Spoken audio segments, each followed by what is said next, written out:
Now it all fell down at the time of the flood. But Isaiah tells us the Lord sits on the circle of the earth. Interesting.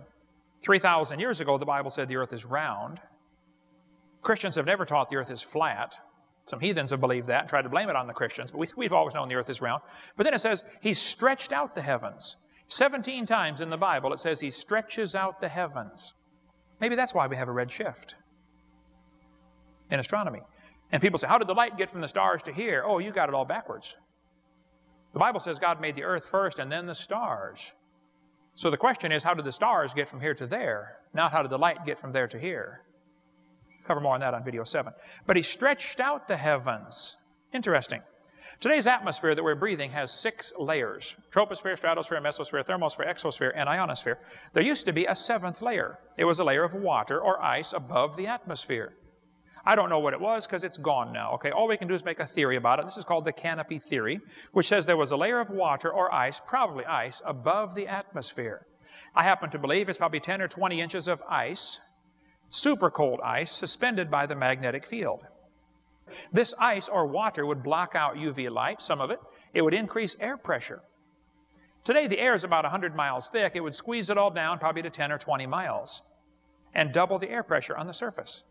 Article about that here. Josephus wrote in his book that the Hebrews believed when God made the earth on the 2nd day, He placed a crystalline firmament around it. A crystalline firmament. Probably super cold ice, okay?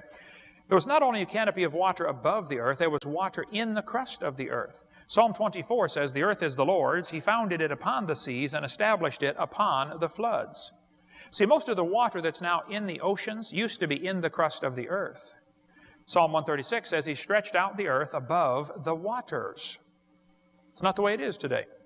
I believe the original creation had a layer of water above, maybe 10 or 20 inches, who knows, of ice probably, and then a layer of air to breathe, probably 10 or 20 miles, I don't know, and then dirt and rocks to stand on, the crust of the earth, which we still have, but inside the crust of the earth, there was water.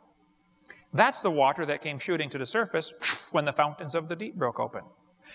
I think the earth today still has cracks where it broke open at the time of the flood. I taught earth science for years. The earth is broken up into plates, there's no question. I've been to the San Andreas Fault, the Hayward Fault, the New Madrid Fault, the Golden Fault. None of them are my fault, but I've been there, okay? There's no question there are cracks in the earth's crust, and when they move around, buildings fall down. There's no question the earth is broken up, and there's no question the plates are still moving. The question is, when did all this happen? Now, the evolutionist will tell you this happened over millions and millions of years. The creationist says, no, all this catastrophe probably started at the time of that flood when the fountains of the deep broke open. That's what caused the fault lines. And the water went shooting to the surface, and it's still here today. This canopy of water that used to be there in the original creation would make the whole earth like a big greenhouse. And they've got a new theory now that says maybe a lack of oxygen killed the dinosaurs. A lack of oxygen. Why would they say that? Well, they had a big symposium in 1993. A bunch of scientists got together to study the Apatosaurus.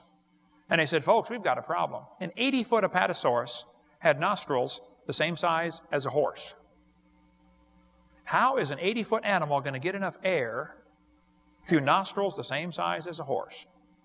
He'd be sucking so hard trying to get a breath, it'd set him on fire from the friction from the wind whistling in there. They couldn't breathe. Well, apparently they did breathe because bones of dinosaurs are found all over the planet. Even in Antarctica and Alaska. I mean, dinosaurs lived everywhere, okay? So how could an 80-foot animal get enough air? Well, today he probably couldn't. Not to get 80 feet long. But I think before the flood came, they had this canopy of air or of water or ice that would increase air pressure. Plus, they had richer oxygen.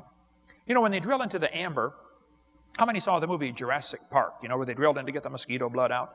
Sometimes in amber, which is petrified tree sap, they find air bubbles in the amber. When they analyze the air bubbles, they find out they're 50% more oxygen than we have today. Today, we're breathing 21% oxygen.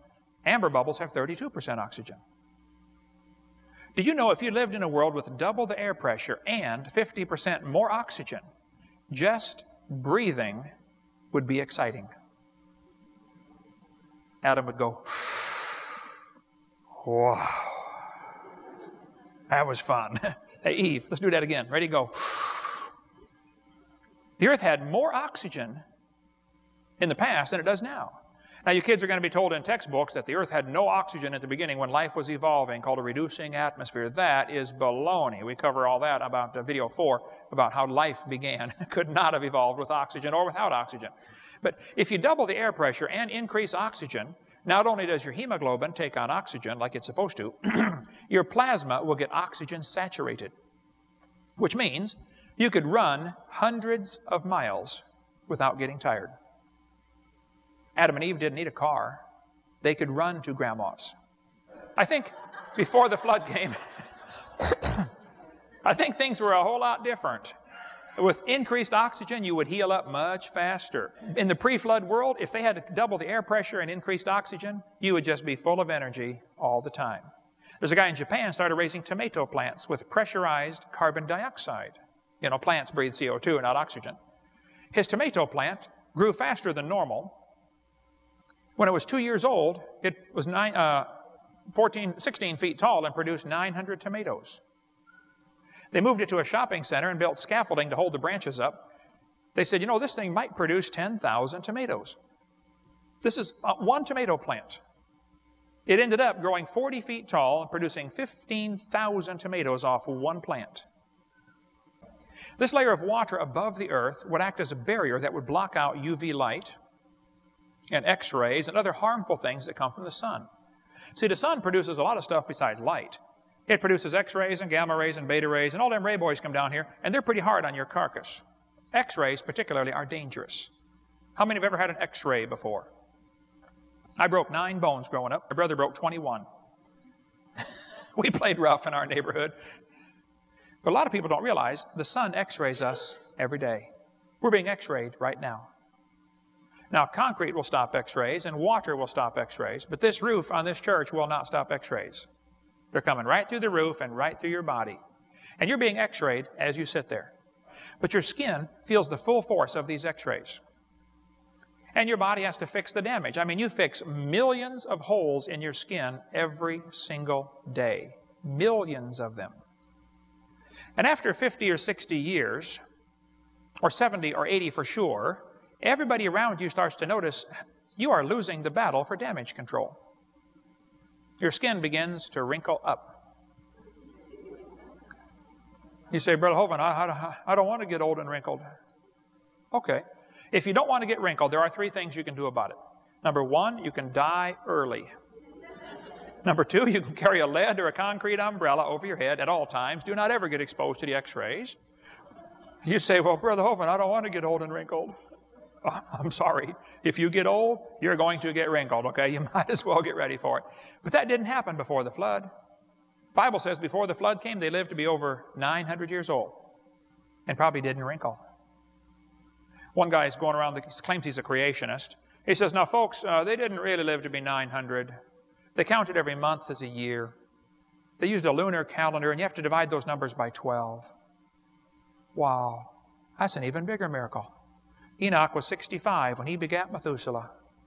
2 of these guys are 65. Let's see, divided by 12? That makes him 5.5 when he became a daddy. I doubt that real seriously, okay? I'd have a hard time believing that. No, they really were living to be 900, and they got bigger. Here's a skeleton of a man 11 foot 6 inches tall. Well, long, not tall. He's laying down now. 11'6". How'd you like to have one of those guys on your basketball team? Roman Emperor Maximus was 8'6", 2,000 years ago, where we get our word maximum from. A 9